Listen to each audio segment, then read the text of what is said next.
So with a theme like the journey, I think there's an enormous number of possibilities, and I hope that you'll feel free to explore all sorts of ideas, famous journeys.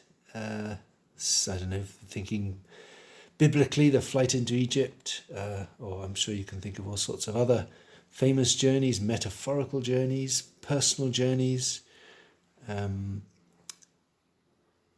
symbols or motifs that might relate to journeys like maps, signposts, roads, transportation of various kinds. I actually I was en route to go to Leith School of Art before I went to Edinburgh College of Art, but didn't go in the end because of the death of Mark and Lottie Cheverton, who were running Leith School of Art at the time. And however, I'd been sent a sort of summer project to prepare for doing the course there, and it was on the journey. And what I did, I wished I could show you these, but I can't find them. I produced, at the time I was running around Arthur Seat, so that was my journey that I wanted to illustrate, and I illustrated it by producing some maps. You had to do a sort of A1 image, so I made that a large map on which I painted a kind of painterly map of Arthur's Seat, and then I printed on various motifs for benches and litter bins and signposts and things, and I made postcards as well with views along the way. So postcards might be another motif thing you want to play with. But what I'm going to do for this demonstration is based a little bit on some of these things which are older and more recent work of mine. So this was a study of the girls looking at a map, and this was a collage piece with a couple of lads in a boat. So I was just thinking around these ideas. Quite recently we went for a walk in the Pentlands, and because I was keen on the map idea, I got them to look at a map and I took lots of pictures. And I've started doing some studies like this. It was snowy and it was a beautiful evening. So I'm going to work around these ideas. And I also I've been inspired by what people have been doing with collage. So I'm going to do a couple of collaged images. The first one I'm going to base on this piece of work. I've also been looking up map images. There are some amazing things online, artists working with maps in different ways. And I'm just going to make a version of this using a piece of road map and some ink and stick and wash and some acrylic paint. And I'm just going to work with that. So I want to kind of isolate, that's probably too high. I want to isolate that map for, so we pretend I didn't do that. Let's just start again. Maps have two sides, road maps do at least. So I think I want it to be here.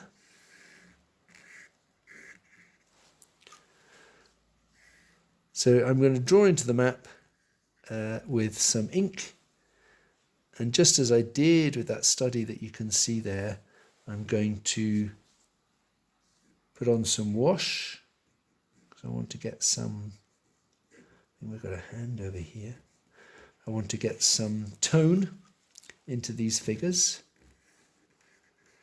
and then I think I'll put a bit of white acrylic paint over the rest of the map, so that, as I say, I'm isolating the map pattern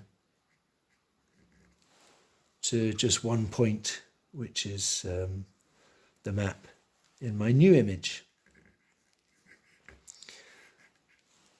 So a little bit of drawing like that. So these, I mean, I've got quite a few of these sheets of roadmap that somebody gave me from a book that I was able to tear up, and it's great stuff to work with from the point of view of giving you that fabulous pattern, but actually it's quite hard to draw into with most materials. It's really only ink, I think, and I suppose paint. But drawing materials, pastels, it's too smooth for pastels. So maybe I should pause while that dries, then I'll put on a bit of wash. So this is a bit of a stop-start presentation because I've let the ink dry and now I'm just putting some wash on, and then I'll leave it for that to dry as well. So I'm just using the wash to model my figures. And this is all based on the drawing that I have already. So that's nice to give them a bit of form, and then once that's dry, I will put on some white paint, a bit of white acrylic, to calm down the map in the background so that it's just the map in the middle, which is significant.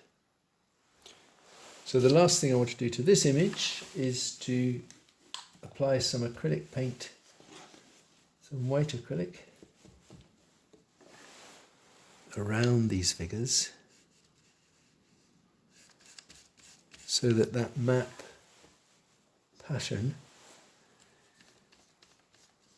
is mainly evident in the map that they're holding.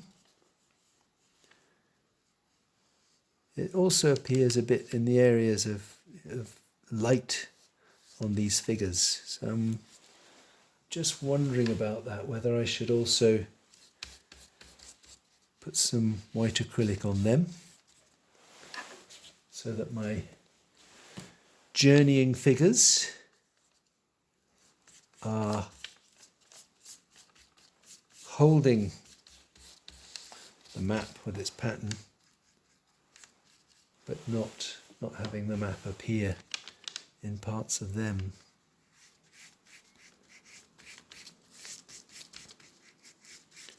I'll let you see what it looks like before I do that, and then I'll do it, see if it makes the right difference. Is it quite nice to have something of the map showing in them as well?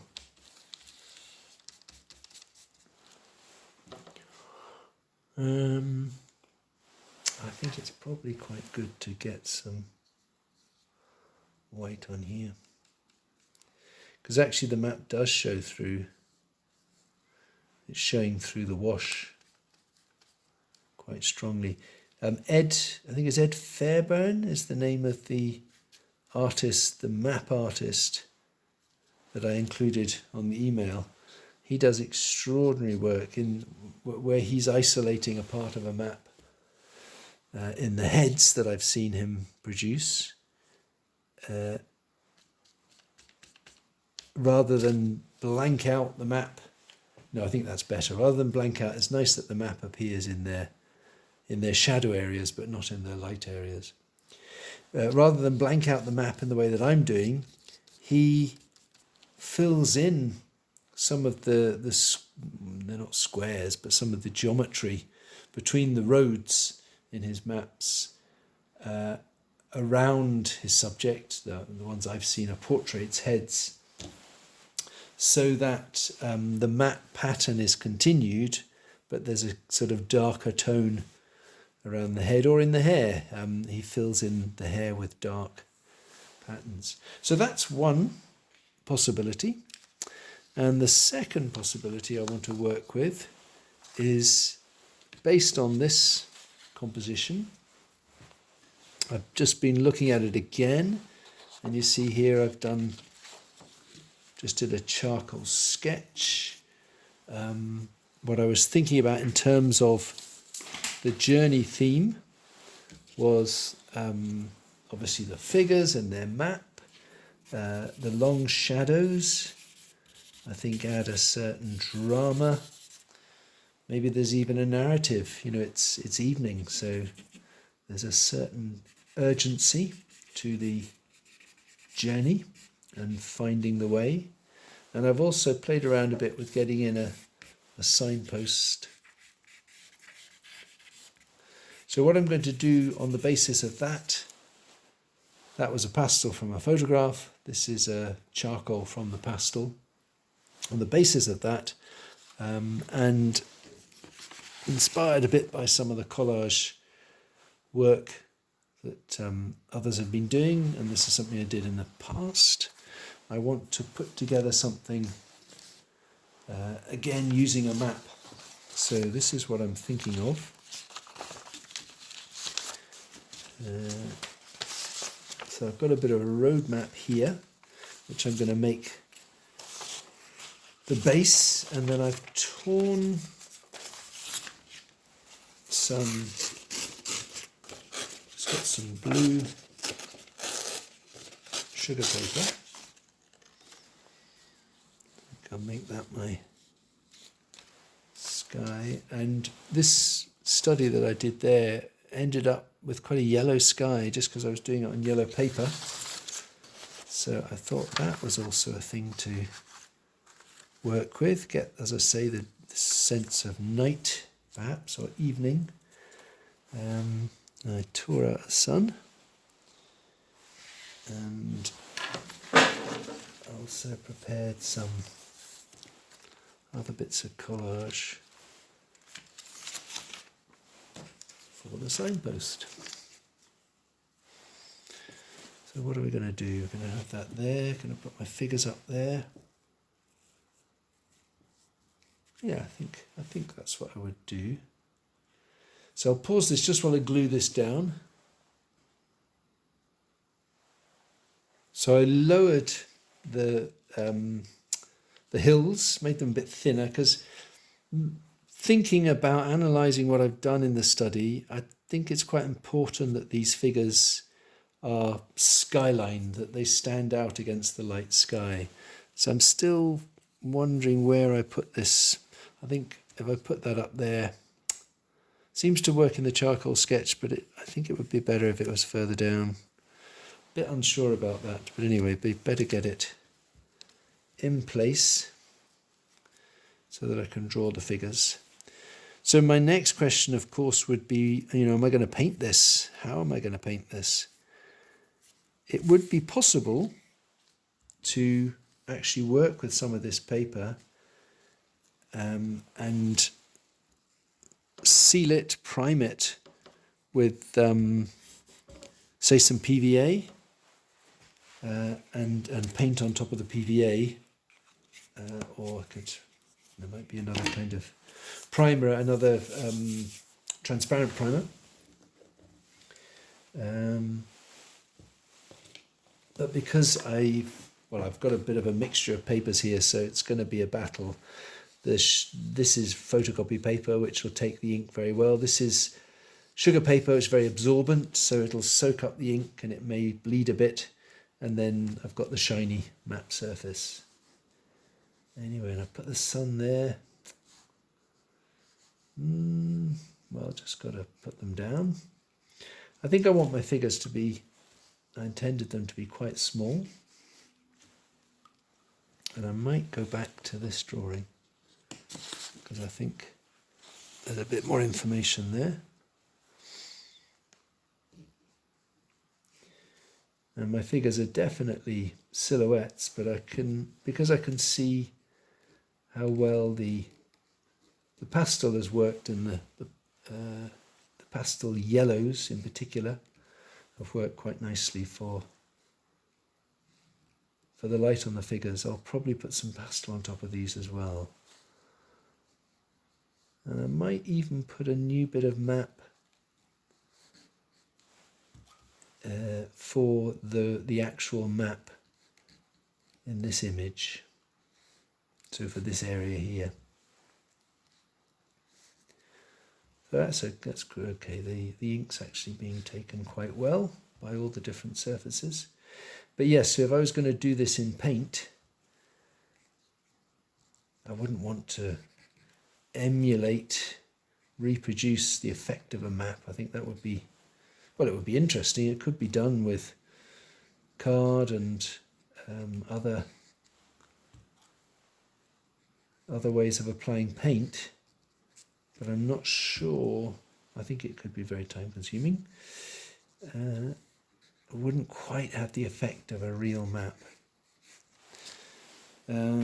So that would be something to think about, whether I would want to actually use a map as a surface.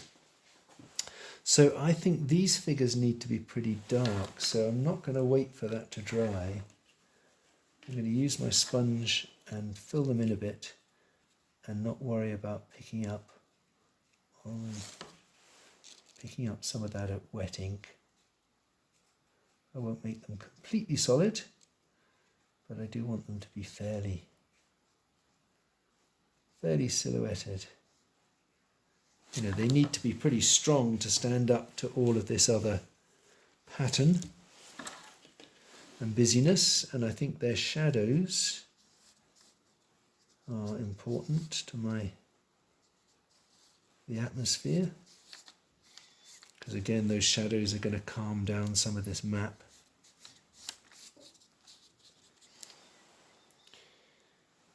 So I need to do something to this as well. I don't know if giving it a shadow is enough. I don't think you can see that. Okay, well that's got to dry a bit while I think again. And what I will be doing is, quite like that to bleed. What I'll be doing is looking at a little bit more colour on them, and something with the sign. The sign isn't really very good. Okay. So I put a bit of wash over the signpost. Maybe I moved it down as well, just to get, I thought that was important to get the top of the post. I'm now just experimenting a bit with a bit of map for them to hold. I don't know that that works because it's so like what's down here. The other idea I had was I cut out a rectangle. I made it short, just sort of foreshorten it, and I folded it map-like. And I just wondered if I could kind of flatten that into position so that it would give some of the contours of a folded map. I prefer that to the torn one, but I might just cut it a bit as well. So I think I've put it there like that. And otherwise, with this study, I'm going to put a few bits of pastel, particularly on the figures. So this is still the study. I'm thinking in terms of picture making. What's the narrative? What's the mood? I think that was very well done anyway. And I think, you know, it's great fun doing a study like this, putting things together. But it's also going to be quite quick, and it can be the place where you can try things out. For example, I think I liked getting some of the yellow light on these figures, and that should stand out quite well on the ink surface. It's adding a bit more drama to them. And of course with this map, if I want to keep this map, it's so busy, I've got to be thinking about how I cannot, how it doesn't overwhelm what's in the rest of the image. It's a bit flat as well, so I think I would be inclined to get something onto it. I was just going to try some light in the sky as well. I don't know if that's quite good to... That yellow paper is a little bit flat, so I thought it's good to liven that up. And I feel like maybe I should just try some snow. Maybe I'll use my paint after all. No, I don't have a brush. Just see what a bit of the paint does.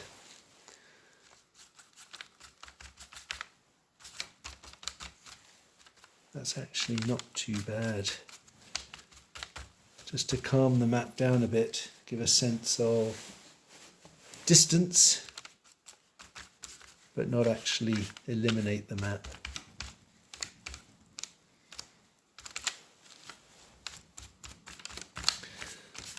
So that's an idea that I'm interested in working on, and I may yet paint that. I don't know how I'm going to handle the map area here, but I will investigate that.